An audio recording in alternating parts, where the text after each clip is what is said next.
Hello, and welcome to the Powerful Inc. Startup Stories feature podcast. Today, I'm speaking with Colleen Keefe Faul, who you guys, oh my God, I can't even, I'm crying already. She's got such a beautiful, beautiful story to share with you. And what's really drawing me in with her is I don't think it's about this being a business. Like, making money is going to be wonderful and is going to serve her mission in so many ways. But it's like in her cellular existence from what I'm picking up. And I was just reading about her online today. So I'm really excited to see how this conversation unfolds and how this beautiful human, how we're going to help her get out into the world and learn from the incredible things that she's done so far. So there'll be lots of time to talk about that. And I just want to introduce her with reading something off of her website before I turn it over to her to tell us about herself. On her website, she writes, "I was inspired to write the story by my experience with my own daughter, Grace, when she was diagnosed with tuberous sclerosis complex. I found myself feeling the same things the parents feel in the book and praying the exact words they say on that page. I think God inspired me to write the book as an answer to my own prayer and as a way to bring his answer to others who are feeling the same thing." Colleen, this is going to be so much more than a business conversation. There is an incredible amount of heart and lived experience in that. So welcome, and please take it away here. Tell us about yourself and what is this crazy person Mia even talking about? Thank you so much. Mia, I think that's the best introduction I've ever had in my life. Well, thank you so much. Highest will. Thank you so much. Oh, it's a real genuine pleasure to be here. Oh my gosh. Yeah, no, like you were saying, I'm just I came onto this podcast because you had called for people with entrepreneurial stories, and I guess in that sense, yes, this is a business venture because I'm a self-published author, and I'm trying to get my book out there. So there is that business aspect to it for sure, but it did not start as a business venture. It started all heart. It started out of just complete, I think, in an attempt to heal and to grow with my daughter, because she has a couple of very rare and serious genetic she has a genetic disorder called Tuberous sclerosis complex, and she also has a rare form of epilepsy called infantile spasms. And she has an appointment for next month to be evaluated for autism as well. So she's just got a lovely cocktail of all kinds of stuff going on. And when we were first finding out about all of this, the autism part came later, but it first came, we found out about the infantile spasms first because she was having seizures.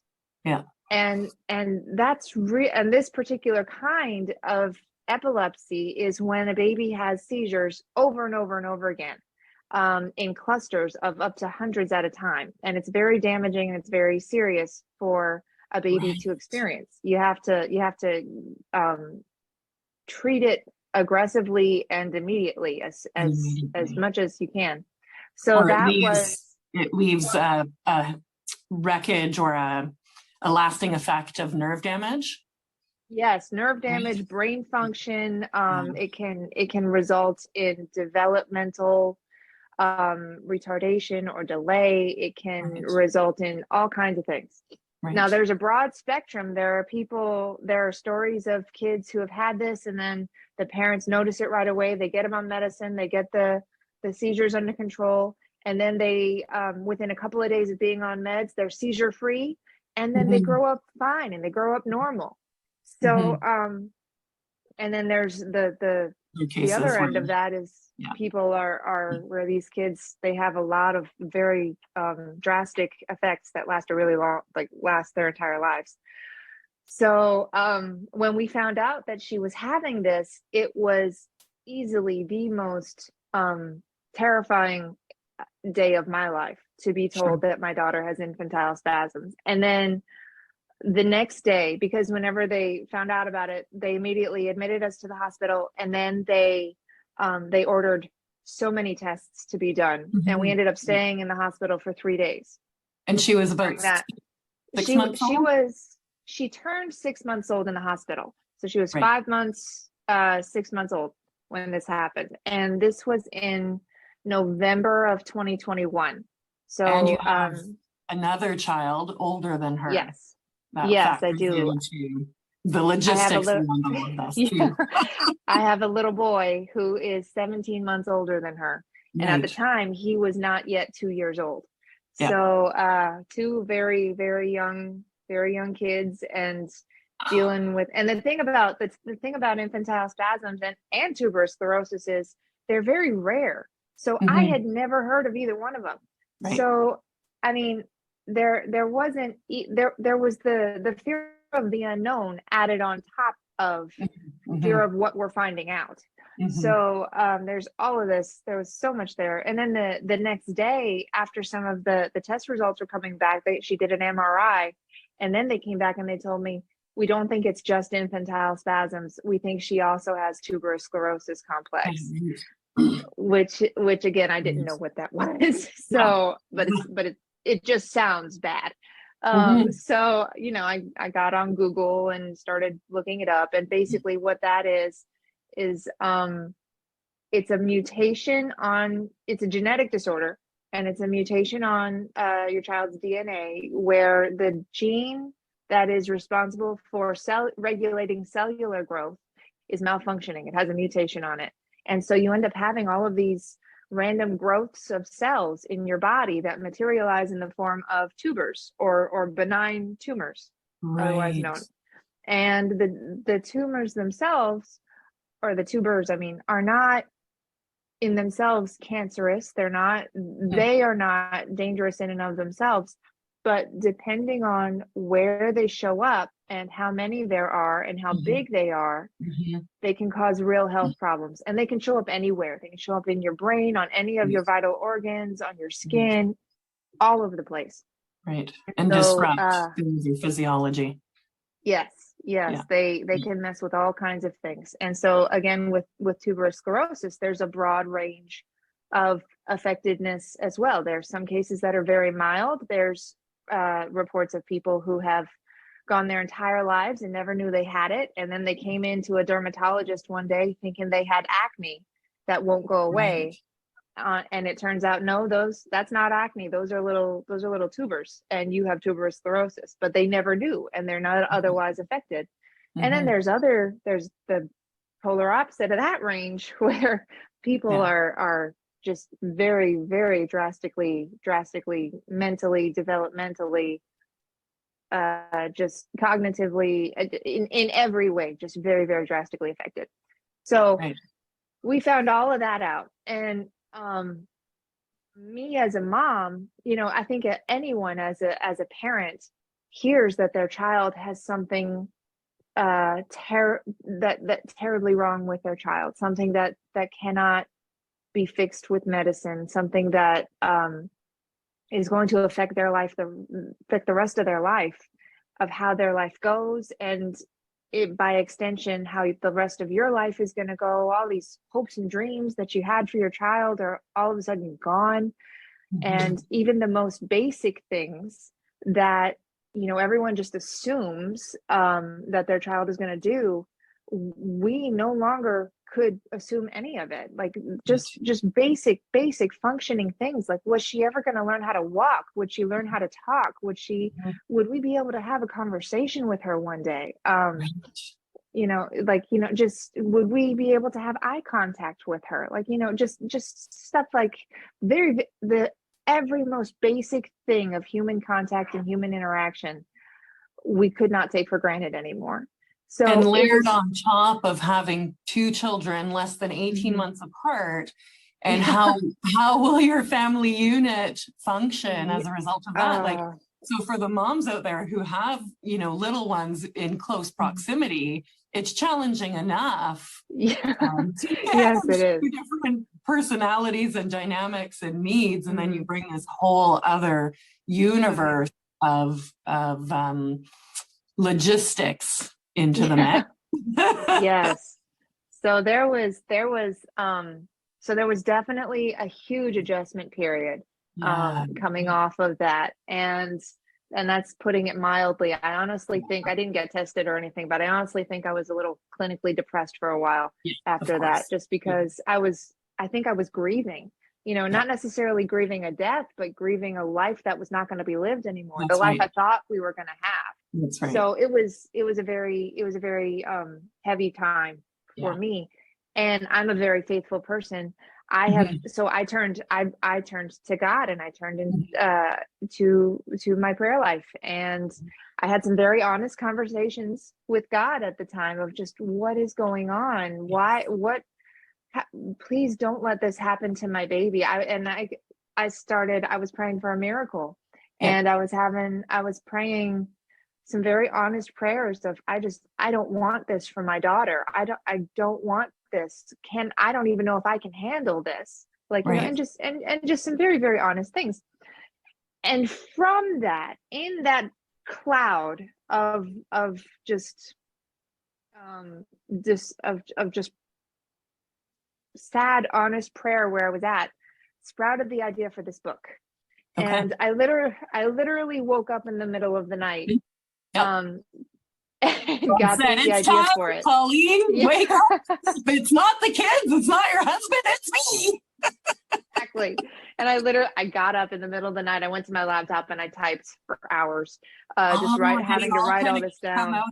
Oh, all kind of came out Yeah, at once. Huge it download. all, yes. And I knew that I had to get it down because I was going to forget it if I didn't write it down. Yeah. Yeah. So so I wrote it, and just my initial first draft, I showed it to my husband the next day, and he just starts bawling. He just Yeah. cries and cries and cries. Yeah. And I knew that this was, I like to say that I think that God just inspired me to write this book, because I know I wasn't thinking this stuff ahead of Mhm. time. This was not going on in my head prior to me just sitting down and writing this down. Right. And from that all materialized this book. I went through a couple of different drafts. I got my mom and my husband and my sister and a couple of other people to edit it for me whenever I thought it was ready. And then I found an illustrator who Mhm. was just wonderful. Her name is Aisha Hayter. She lives in the UK, and she is a fantastic illustrator. And I had almost no budget to have this done, but she was willing to work with me. And she just did a fantastic job, and this book materialized. And I started showing it to people outside of my own family. And it turns out that I just happened, this house, I don't know if you were recording at this point or not, but I told you how we moved next door to my Yes. parents. Yeah. And on this street, they had 10 pretty much identical layout type houses in a row. Mhm. And three of our four immediate neighbors, I ended up finding out one was a man with special needs, an adult man in his 50s who had a mental disability, cognitive disability. And Mhm. then two houses further is a woman who was a widow, but her son had special needs. And Mhm. so who had died the year before we moved in. So I had Wow. people with special Community needs right who away. had deep Yeah. heart connections with special needs community right away. So I started showing it to people, Yeah. and they all said, "This is amazing. Yeah. This book, it speaks so directly to my heart, and to it's what a loved one of a special needs Mhm. child or the child themselves needs to hear." Right. And they, you know, I had a lot of people cry when they read it, and they had it was very encouraging and positive reception to people I started showing it to. So I published it on Amazon. Yeah. And and I had no business experience in the publishing world. I had no idea what I was doing. So I basically ended up just sitting down and watching a lot of YouTube videos of just like what to do and different strategies to use, and how to, like, you know, tutorials of how to use KDP and layouts for a book and everything. And so I just watched a ton of YouTube videos, and I pretty much self-taught myself everything that I have done so far. And it has, I did it, you know, for, you know, YouTube is wonderful that it's free, and I just learned everything that I possibly could. And I published the book. We're in January now. I published it at the beginning of December 2022. Yeah, just to give you a time reference, the idea for this book probably came to me sometime around June or July of last year. And then I found an illustrator for it in about October, and the book was published in December. So from June to December, a little bit less than 6 months, this all happened. And it's been a roller coaster because, believe it or not, once you get the book made, that's the easy part done. The marketing part is that part is the hard part. And I didn't realize that going in because I knew nothing about what I was getting myself into. But I learned a lot of different strategies that I am happy to share with you now. And that's basically what I'm trying to do. I'm trying to get the book, the word for the book out there. And a big part of that strategy is what we're doing right now, is getting on podcasts. That's right. And that's what I've been doing. Like, I started off with a couple of weeks before the book got published, I started gathering emails to have an email list of people. And what I did was I posted a couple of pages and a book summary on a bunch of Facebook groups. And I said, hey, I'm looking for people to review my book. If you're willing to receive a free PDF of my book when it's ready, so that you can write an honest review on Amazon, please send me your email address, and I'd be happy to send you the PDF. And I got like over 200 people who were willing to do that, and it was great. Now, from that list of 200 plus people, I got about 60 reviews. So that's a really good ratio, actually, right? Like a very high ratio. I found out that it is. Once I researched it, I realized that was actually really good. But at the time, my ignorant self thought that was horrible. Well, I shouldn't say always, I don't want to generalize, but there can be an element of scarcity and uncertainty. And because you love it so much, you know, you want it to reach, and it's encouraging to get 200 leads, if you will, initially. But we sometimes may forget to do the reduction math in the numbers game. So I'll jump in here for a minute, because there's some things that are so beautiful in how you're sharing your journey. And I really want to highlight those for you, because maybe you're in the bubble of solopreneur, momship, you know, child and doctor appointments ongoing, and all of that. And so what I'm seeing here is you answered the call. You answered the call in that moment when it arrived hard and loud, and, you know, in the middle of the night was probably also his work, because during the day, where can you sit down for hours and pound away at your laptop? That's so true. It's so true. And it's important to recognize that, because I know for me, I'm working full time. My daughter's up all night. Like it's hard. I'm in this constant kind of stress activated mode.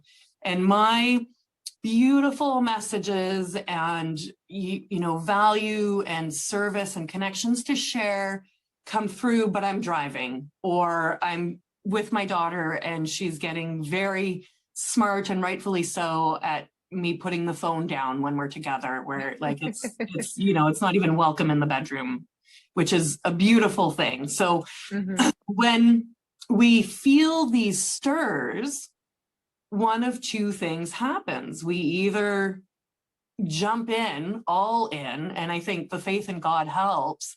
Having a connection to something greater than ourselves helps. And then you did such an important thing of, I don't know what it looked like in your actual day-to-day, but we're going to describe it this way. You relentlessly pursued it to completion. And that I think my husband would agree with that. Okay. That consistent momentum is another really important factor of establishing, of planting your flag, of staking your claim in what the message is. These other things now that we're going to move this conversation into are sort of like the natural second collateral, but they're the doing things. What you've done is that beautiful feminine creation, and now you have the fantastic platform to work with and book yourself as a speaker, go on book tours, do readings in libraries and in bookshops, at cafes, at schools. Like, all of that is available marketing opportunity because the product is finished. And if we don't act on that and at least get to some kind of saleable item, be it a personal service or otherwise, it's harder to do anything more with it, right? So when those downloads, those messages from where we believe arrive, it's important to listen to them, important to take action on them, and to stay with that action. And I'm not into the timing has to be anything, but the commitment and decision has to be there in order for the other things to come. And you then received further affirmations as you went. So a 60 people response reviews, you have 71 reviews. And that one that you posted, I guess, in this application form to me is a real tearjerker about the mom who read it. You can describe it as your fan mail. So I'll share that with our audience a little bit later. Oh gosh, I forgot I had sent that to you. Well, I got it right here in front of me. And this, that alone, that message alone. So I'll read a little bit. Her first bit of fan mail came. A mom with a special needs child got her book for Christmas and wrote Colleen to say, "Oh my goodness, the way it touched my heart is so overwhelmingly beautiful. You so beautifully captured what is in my heart and has been in my heart since we started on this path. And I want to sincerely thank you for this gift of your book. It's touched me greatly, and I know it will continue to touch so many others." So if you hadn't got up in the middle of the night, as I know we're both crying. I should have had Kleenex. I should have had the Kleenex on the table. Waiting to talk to you. Like good tears, appreciative, gratitude tears, for what I have and what I face, and for you being brave and strong and willing to bring that into the world, because the money and all the things, they're all going to come now that you've committed to this and delivered this. And often when we receive these things, they're not for us. Well, they're for us, but also because they're for others. They are. And God, that wonderfully sometimes trickster, gives us only what we can carry, right? It's very true. Even when we don't know what our maximum capacity is. Yeah. He'll show us.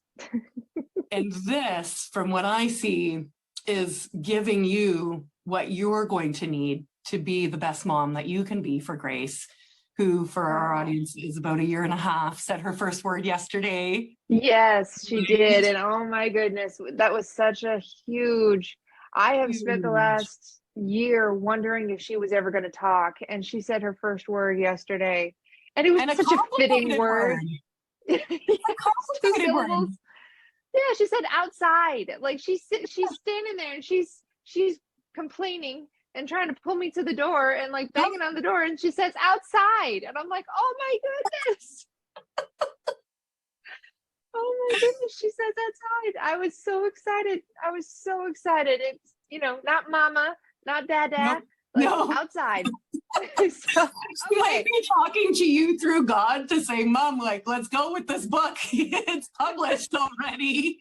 Let's take it to the world because people need us. oh my gosh. And she has blossomed. She really, really has. She has surpassed, like I described at the very beginning, we didn't know anything that she was going to be able to do as she grew up, and she has surpassed any and all of our highest expectations that we dared to hope for back then. She is doing she's such a beautiful, wonderful gift of a baby girl. She is wonderful. That's incredible. That's going to be a source of strength for other people who are facing what they're facing in their lives, for sure. And this is going to sound kind of awful, but she could be part of your marketing.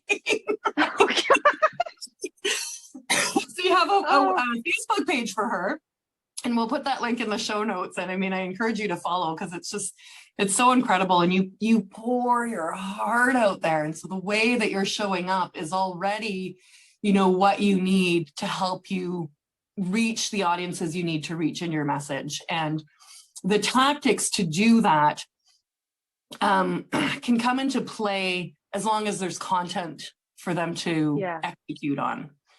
So take stock in that, and now share with us. You did this incredible accomplishment of getting a book self-published to Amazon without a publisher or editor, finding the right illustrator for yourself, which of course I'm super curious as to what that process looked like. And if you interviewed them and if you had some criteria you were looking for. And now, from what I see in the way that your business is presented on your website, is that you are going to be a source of inspiration, of prayer, of love, and of indescribable understanding to people who are going through these kinds of things. And that is a very powerful message and offer, if you will, to, take around the world. Or immediate continent, sorry, like geographic area. Oh gosh, no, I was very sweet, but I don't feel nearly worthy of that magnanimous of a description. I don't feel like I'm doing nearly that much. But well, not yet. This is ahead. Like, you're 6 months old in the business. Yeah, that's true. I guess that is true. I don't know where this is going to go. I feel like it would be just like God to. Have you ever seen the movie It's a Wonderful Life? Yeah, of course. I love it. I watch it often. We have watched that movie every Christmas. It's a tradition. Yeah. We love that movie. Yeah. It's, in my opinion, one of the best Christmas movies ever made, ever will be made. It's fantastic. But when it first came out, it was not popular at all. No one really watched it. It didn't gain any traction whatsoever. And then it wasn't until years later, I don't know how many years or decades it took, but until TV started becoming a big thing, and they had channels that they just needed to fill time with. And so they just started playing It's a Wonderful Life on cable TV. Yeah. And that's when people saw it, and it just exploded. So when it first came out, they thought it was a flop. So it hasn't, I mean, like, I have put a lot of work into it, and I'm trying to get the word out, but it hasn't really translated into as many sales as, like, my big dreams are of let's reach the world. It hasn't. It's been slow to begin, but again, it's only been published for a month. So it's like, I'm wondering what God is going to do with it. Honestly, I'm wondering how far it's going to reach. I want it to reach everywhere. Like, and we will see what happens. It's been you were asking about the process of getting it illustrated. It's been, that process was actually really fun. So I literally, again, I told you I had next to no budget for this. So I was looking for every free avenue that I could to find things that I could use. And so I just went on Facebook groups, and there are plenty of Facebook groups that are specifically for authors, illustrators, editors, people to connect.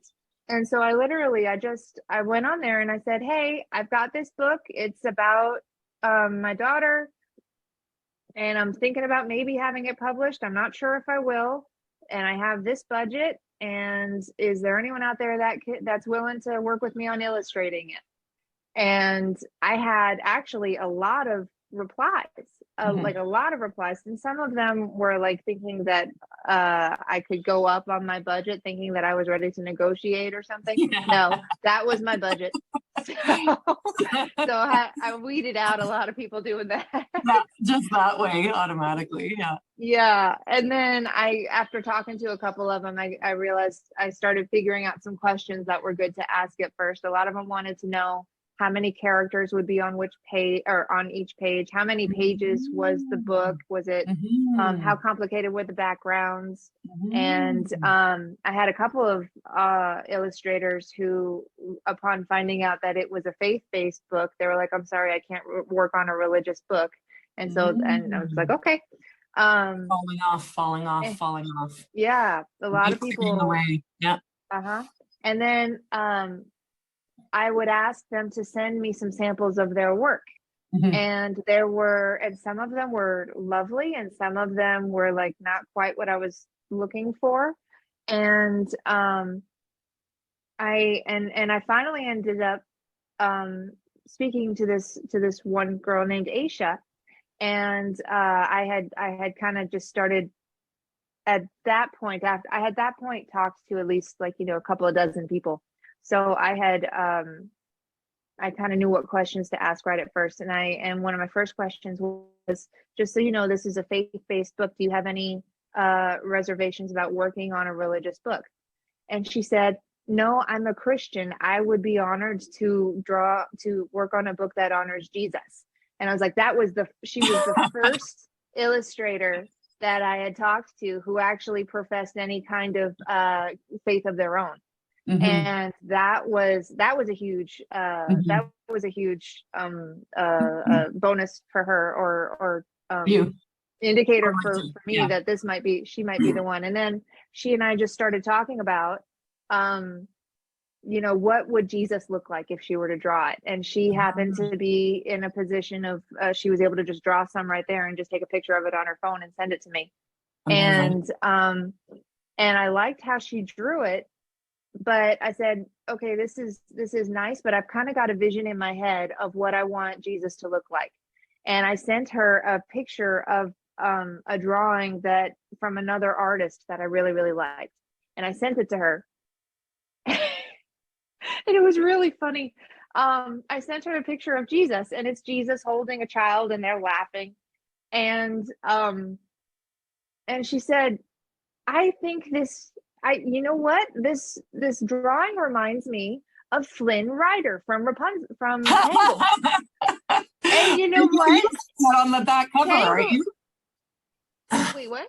Are you using that photo on the back cover? I feel like I've seen that photo that you're describing while looking at your stuff. No, it's not. No, it's not. This is all of her artwork, but it was inspired by this. And like Tangled is my favorite movie. Yeah, it's wonderful, isn't it? I had never made that connection between the two. But then she sent me a picture of Flynn Rider, and I looked at that and I was like, oh my gosh. Maybe that's why you like that version of Jesus for her children. Maybe so. Maybe. Once I saw it, I was like, oh my gosh, it's so obvious. But I had never made the connection in my mind before. So I was like, okay, this is the one. She's the right person for the job.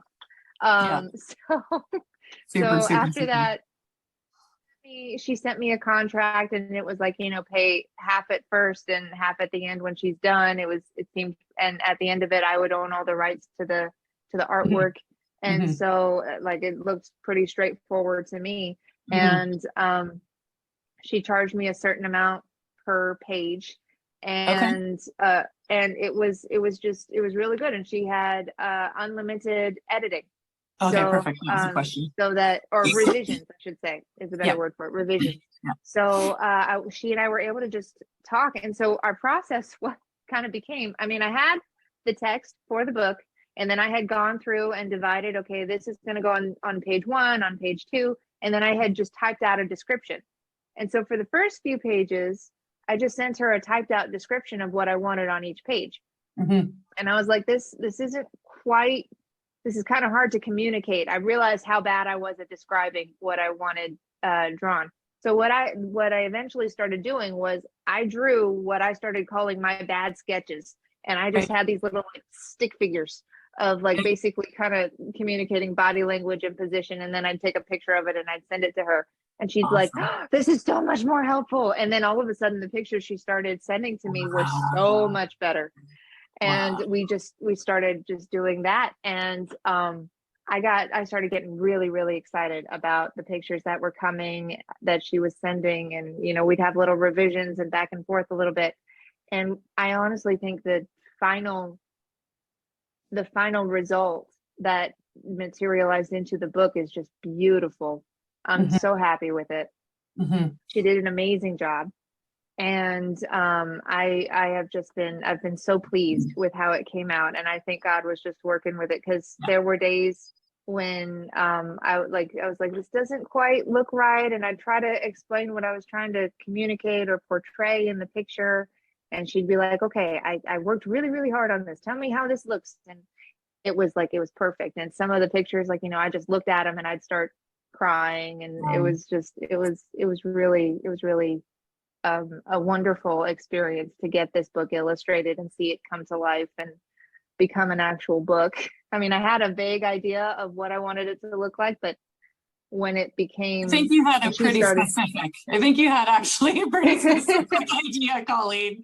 Don't sell yourself short there.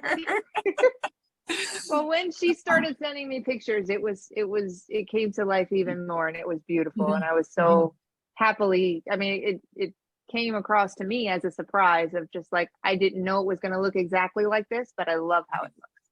Right. And it was great.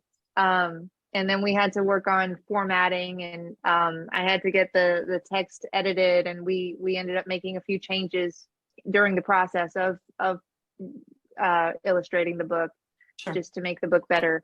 And it was great. It was great. And in the meantime, I'm watching YouTube videos and learning what's going to come next and what my marketing strategy needs to be. So while she's drawing, because the illustration process took about 7 weeks. So during that time, I was just educating myself on what to do. Working on the next step to come in sequence of this one. Yes, because one of the first things I learned was when you publish a book, the last thing, like the thing that does not work is, okay, it's published, then you just put a post on your social media and kind of just shout from the rooftops, here's my book, and then that's it. And it doesn't work. So I started working on gathering an email list. I started posting about it a little bit on the Facebook page for my daughter. And I think I did a lot of things out of what a professional would have called out of order. And like, I didn't create a website until after the book was already out for a few weeks. I was like, oh, I should make a website. It's like and all these things. Like at first I created an author Facebook page, and then started working on getting things there and working on like a banner to put on the Facebook banner. And I had to learn how to use Canva. I had to learn how to do all kinds of stuff. I didn't know how to do any of this. I was we're learning completely from scratch how to do everything. Yeah. So, and in the and I'm trying to do this in and amongst in between taking care of my kids. And I think my family kind of felt a little neglected for a little while there.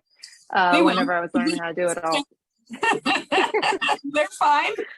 Yeah, no, it's and, so, but like I'm learning, and then I'm trying to actually do things, and so I learned, I did a Facebook page, and then I did a website, Mhm. and then I did a book launch, social media. I created posts to post that social Mhm. media. What was, because you don't want to not do that. It's like that's a good way to get people to know. And then I sent out the email when the book published. I sent out the email letting people know that, hey, the book is here. It's time to put your reviews. And I was Mhm. reminding people about that. I told, I just verbally told all my friends about it. And then I gave a copy of the book to my mom. And my mom, being a proud Went out mom, going to town. she starts going around. She brings a copy with her everywhere, and she's just Yeah. showing it to all of her friends, Yeah. her prayer group, and her like it's Yeah. just like Yes, showing of everybody. course. She Perfect. is the best word of mouth mechanism ever. A There's your proud mom. marketing strategy. Just wait. She's in Hawaii right now. So she's She's going in to come back. Hawaii. You're already in 2 states. That's true. Oh From an gosh, that's idea in the very middle of true. the night to 2 states in 6 months. That's right. That's right. And so I may be getting some purchases from Hawaii. Who knows? But I know she brought a copy of my book with her. Of course she would have. And then I started just looking up strategies because I was trying to figure out what Mhm. was feasible for me to actually accomplish. Because again, I've got these two young children. Excuse me. I've got these two young children at home. I'm a stay-at-home mom, and while it is great having my mom next door, she is not our full-time caretaker. She's not our nanny. Yeah. So I needed to be present to my family. Yeah.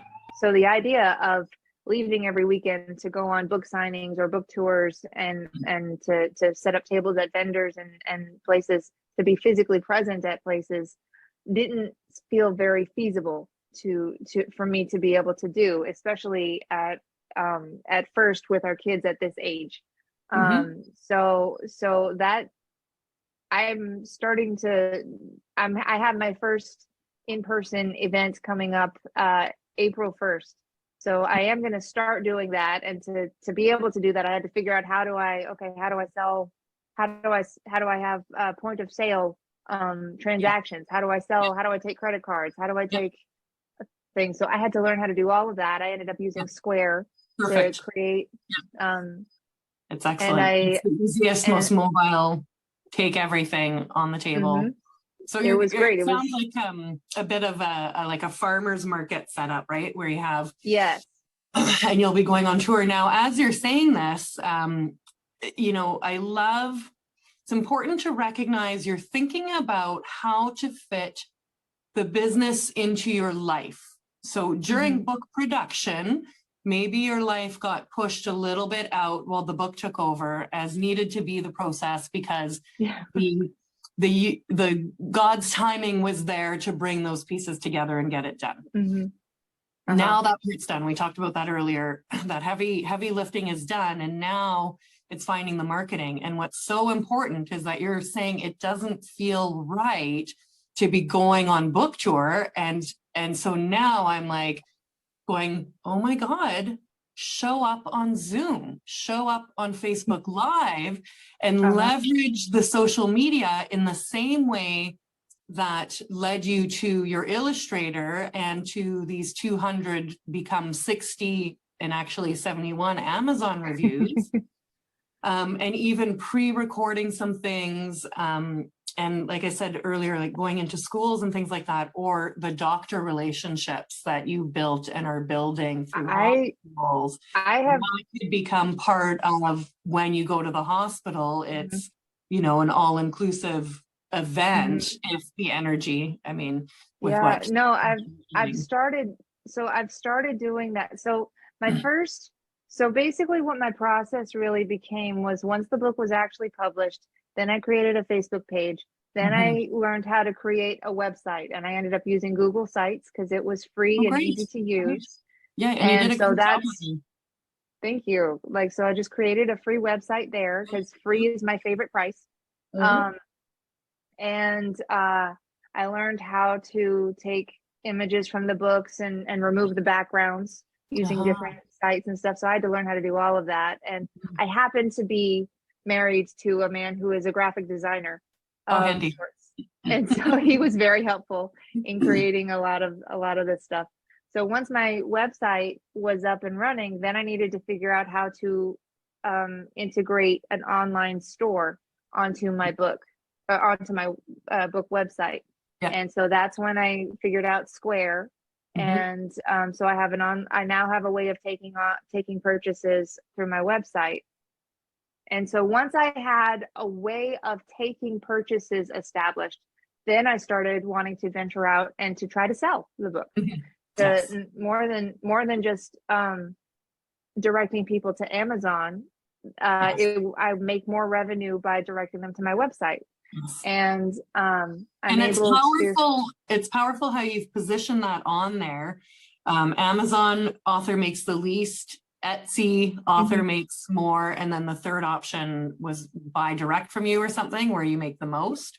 Yeah, no, it's the top author makes the most. Etsy, I make author makes less. Amazon author makes the least.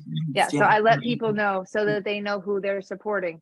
And I understand some people don't want to, enter in their credit card information, or Amazon is just easier and they don't want to enter it all in on their phone. I make a profit for all of them. From all of them. So you're meeting your audience where they're at, offering them different ways to buy from you that work for you, but not undervaluing yourself by picking the easiest one. And I think just with the energy around this and the, the incredible content of this, the charitable hearts will really appreciate your ideal audience will really appreciate having those options. So then they can compensate in the way that feels the best for them as well. No, it's been great. And wanting to be charitable myself, I ordered like 50 authors copies to have on hand for myself. And I kind of just started, yes, in the hope that it would also advertise and bring word out about my book, but I started donating copies to different people. I brought a copy. My daughter goes to therapy at a hospital near our house, and and the people there are wonderful. And we're in the waiting room all the time with all of these other kids with various other conditions and situations. And so I brought a copy of my book there, and I asked, hey, can I leave a copy of my book in the waiting room here? And they said, because of COVID now, sorry, we can't put the book in the waiting room, but our speech therapists can take it and they can read it, and they can read it with their kids. And so I gave them copies. I sent copies to a couple of other authors and reviewers that I had met online. Excuse me, I'm sorry. Bless you. That I had met online who had special needs family situations. Most of them have children with special needs, and I would send these books to them, and they would review them on their social media. And because of the not to toot my own horn, but because of the content of my book being so genuine, and they liked it so much, the reviews were just glowing.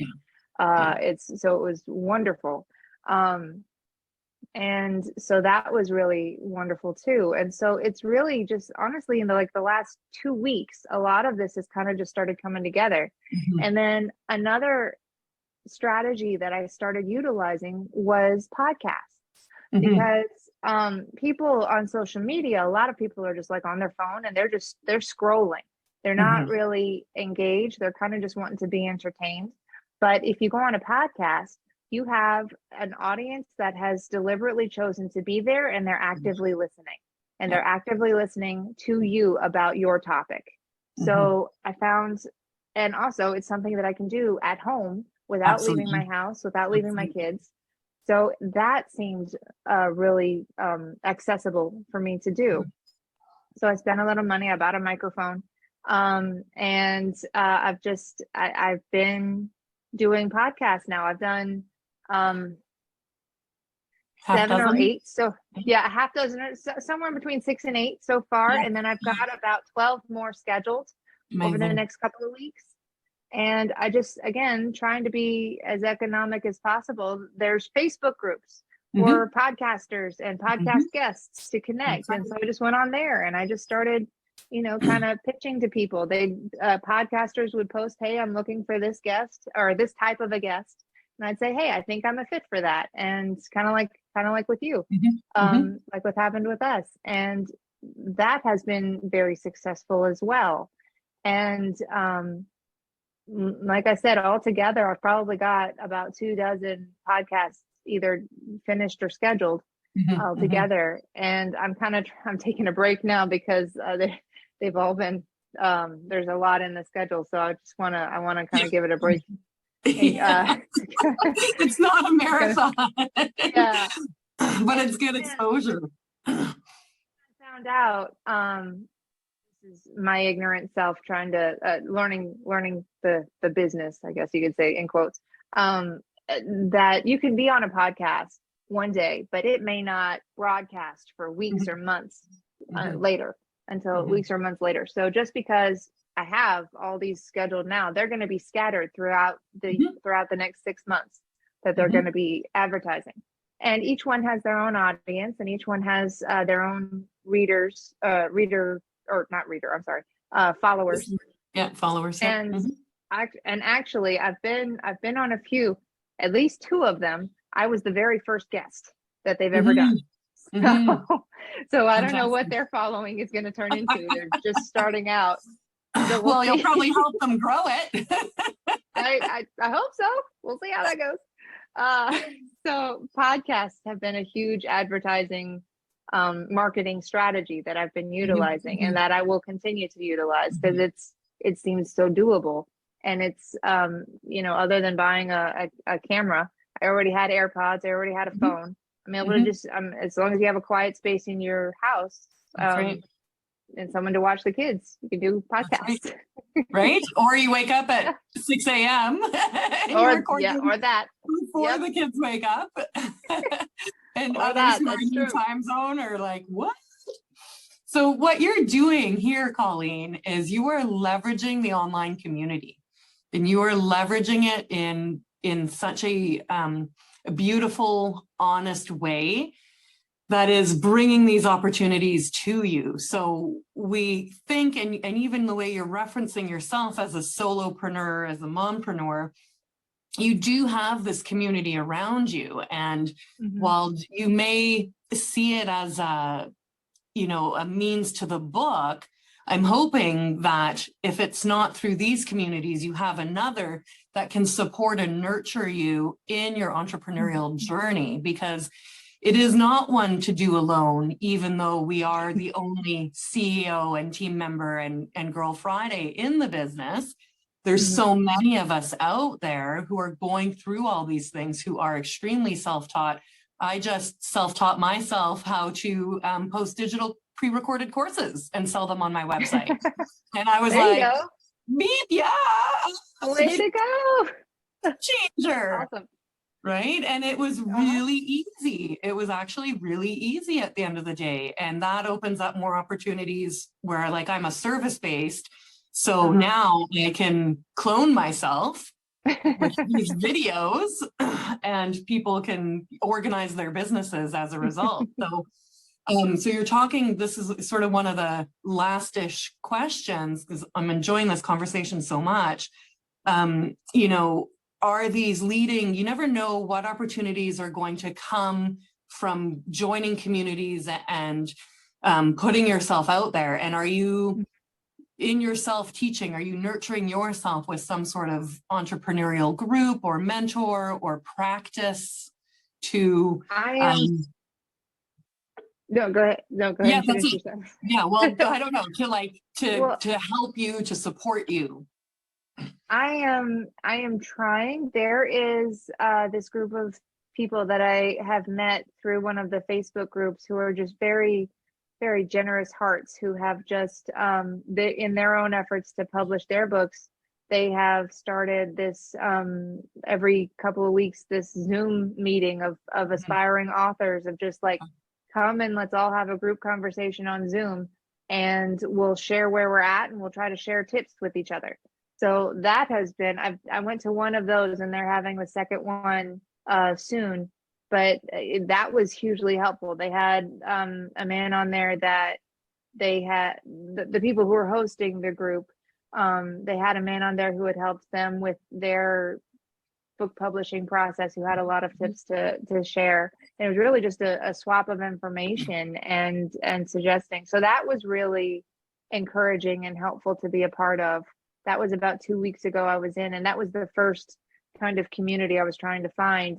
And then in the other, like, whenever I have found myself in need of other help or ideas, or not really sure what to do with this, I've gone to these Facebook groups, these author Facebook groups. Like just today I posted on there thinking, okay, well, maybe another step, because like I said, I've got a physical event happening in April. And to prepare for that, like, I'm trying to sit here and I'm thinking, okay, what am I going to do? Because it's a book festival. I'm in Louisiana. It's called Books Along the Teche. It's a Cajun local author book festival. And so I'm sitting there, okay, I'm gonna be sitting at this table, and all I have are my paperback books. And I feel like that's gonna be a really bare table. So what else can I put? What else can I do or make or have available to put on my book? And so I posted on the groups, like, okay, here's a couple of pictures of like the type of book that I have. What are some good ideas for merchandising? And how do I even go about that? So I got some suggestions on that. A lot of people were saying they were looking at the cover of my book, and the cover of the book is the hand of Jesus's pinky. Like he's got, like, it's Jesus's hand, and you can see the nail hole through his hand. So, you know, it's the hand of Jesus. And he's got his pinky out, and a little baby hand is holding his pinky. And it's a baby hand with a hospital tag on the wrist, and a scrub. It's supposed to be like a scrub colored shirt on the sleeve. And so they're looking at it, and they said, you should sell bracelets, like hospital tag bracelets that say like God's precious gift, or I am loved, or something like that. And I was like, that's a really good idea. Or bookmarks, or what was another idea that they said? It was I don't know, stickers, like some things along those lines. And I was like, okay, those are good ideas. And just today I found myself just looking online, like, how do I have stickers printed? How do I have bookmarks printed? How do I produce these things? Like, what do they cost? And so I just began today the journey of, how do I merchandise this stuff now? Well, and I had a friend, and then she worked with me in my business capacity making hot sauce. And so we went to markets, and same thing, had to come up with curb appeal. And the curb appeal can be whatever you want. And I think from me, and if I may, sure, with the beauty of your story, and I think this book really ties into you being a speaker in groups and places and things, and the book is complement to that, where, you know, it's like a calling card and a beautiful gift, but you are just as much the feature product, if you will.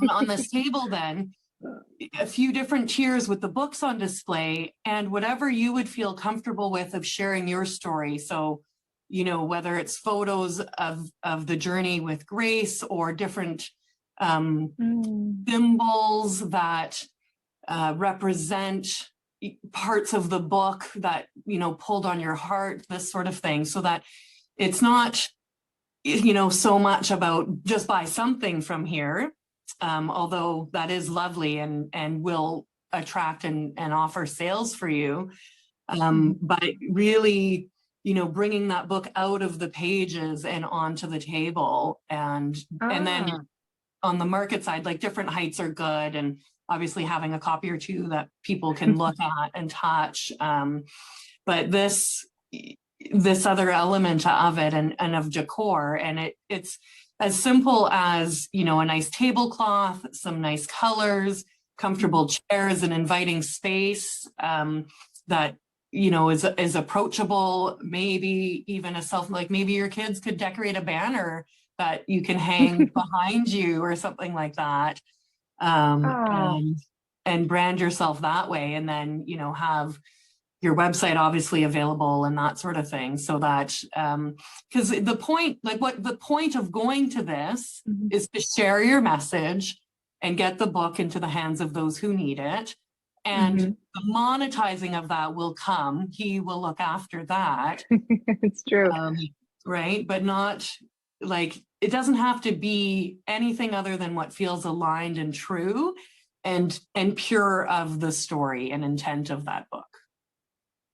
Okay. That feels very like that feels like it could translate. That kind of speaks to my heart a little bit of how to go about that. Thank you for that. I will lock that away and bear that in mind as I approach this.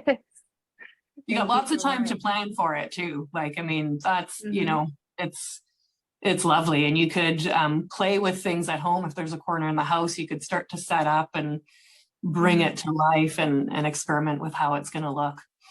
Yeah, no, I'm like, there's so many little aspects that go into a physical display that you don't really think about when you're looking at it as a customer looking at it. But like, you know, I'm trying to think, okay, business cards, like, should I get business cards, or should I like do one of those banner tablecloths, you know, that have like a picture on it. So my husband and I were kind of brainstorming on all of that yesterday and today and trying to figure that out. And so we've got a journey ahead of us to get ready for this. But then I'm hoping that once we get it all kind of figured out for this first event, we can just rinse and repeat for future events. Absolutely. And in that, like, you will want to do that because it can be a pain to set up a booth and tear it down. And the more elements to the booth, the more work in the setup and the tear down. And one of my cheeky taglines is play on the keep it simple stupid is KISS, but it's keep it simple sexy. And then in this case, woman, right? Because female stand-ups are my jam. And then it's easier for you too. And, you know, like I'll send you an email follow-up with some ideas and you do what you want with it. I would love that. Thank you. This is where I'm like, oh baby, I got it. Yeah. No, and we've got such plans. Well, I've got ideas for future things. Like right now, I don't know if you saw on my website, I'm trying to get this book translated into Spanish. So I'll have a Spanish version of it. And so, because I've had people request that, say, hey, can we get it in Spanish? And I've had it's suggested to me that, you know, is there a little boy version of this book? And I'm not really, because the baby in this book is a little girl, just because I have a daughter. So I have thought about maybe just making an almost identical version of this book, but with a little boy, so it can be applicable to both genders. And so that would be another book to explore. You're already writing a second book. Yeah, no, and I am. I've started on a second, I mean, not a like a companion book, I should say, to this, because I have two kids, one with special needs, one with not. And so my idea for my next, like a companion book for special needs siblings, and similar message, but for a brother or a sister. And I'm actually, you know, for this first book, you know, I woke up in the middle of the night, I had the idea for it and it was ready, but that has not been the process for the second book. And so I'm kind of just waiting for God to take over on telling me what to say, because I started writing it and I have this first draft of it that I'm not quite happy with, but kind of what I'm getting at is, like, my son is going to have questions one day, and I want to have a book that can help explain this to him. And I'm at this point in the book where I'm thinking that this is gonna be where he ends up one day. He's sitting and he's praying and he's thinking, everything in our family seems to revolve around my sister. Everything is all about what she needs, and everything's about how she has all these special needs, and it makes me feel so unspecial. And I feel like mom and dad say that she is a gift, but everything, it doesn't feel like a gift. So And what about me? Yeah, what about me? And where, like, how do I fit into all of this?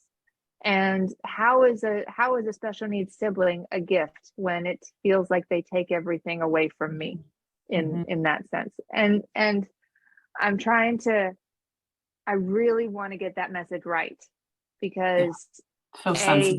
I need to have that message right to tell to my son, and I want it to be right for, everyone else who would read it one day. That's right.